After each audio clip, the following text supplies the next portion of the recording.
mbokk yi asalaamaaleykum niñ ko amee woon démb ba tey ñoo ngi xaarandi ay taw yu ànd ak dënnu ci dëkk yi nga xam ñoo faree ci diggi réew mi waaye nag fi mu nar a gën a amee solo mooy ci dëkk yi nga xam ñoo faree ci bët saalumu réew mi waaye incha allah ci ëllëg ci aljuma bi ñoo ngi xaarandi ngelaw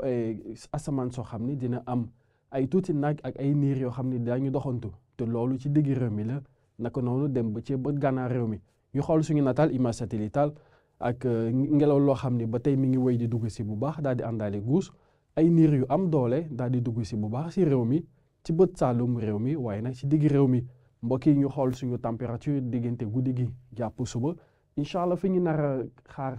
ay seddaay mooy guddi gi ci Kédougou ndax foofu ñoo ngi fay xaarandi ñaari fukki degré ak benn waaye nag dëkk yi nga xam ñu nekk si digg réew si bët saalum bi yëpp ñoo ngi xaarandi ñaari fukki degré ak ñaar. ak ay taw yoo xam ne mën na ànd ak dënnu ci Casamance bi yëpp Kaolack Kaffrine naka noonu dem ba ci Tambacounda waaye ci dëkk yi nga xam ne Bakel Diourbel naka noonu Fatick ba jàpp Mbour Ndakaaru ba ci Thiès ñoo ngi fi xaarandi ay taw yu yemamaay dëkk yi nga xam ñoo fare ci bët gànnaar réew mi foofu ñoo ngi xaarandi ay niir yoo xam ne daañ ko fa nemmeeku daañu sax foofu la ñuy nekk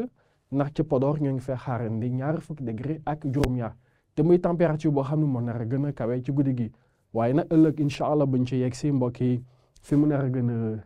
tane ci bëccëg bi diggante Ndakaaru la jàpp Mbuur dëkk yi nga xam ñoo nekk ci peegu géej bi ndax foofu ñu ngi fi xaarandi fanweeri degré ak benn fanweeri degré ak ñeent ci Ziguinchor naka noonu ak juróom ci Sédhiou fanweeri degré ak juróom benn ci Kolda waaye fanweeri degré ak juróom diggante Tambacounda jàpp Kédougou waaye nag ca Casamance bi yëpp naka noonu dem ba ca Kédougou ñoo ngi fay xaarandi ay taw yu ànd ak dënnu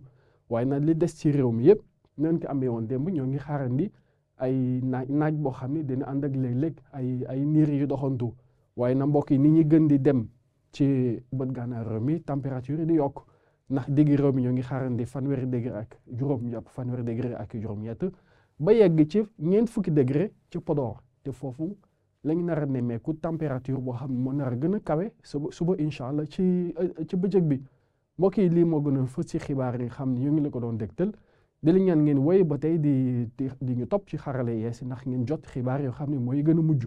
di la ñaan a guddi jàmm ak salaam jërë ngeen jëf.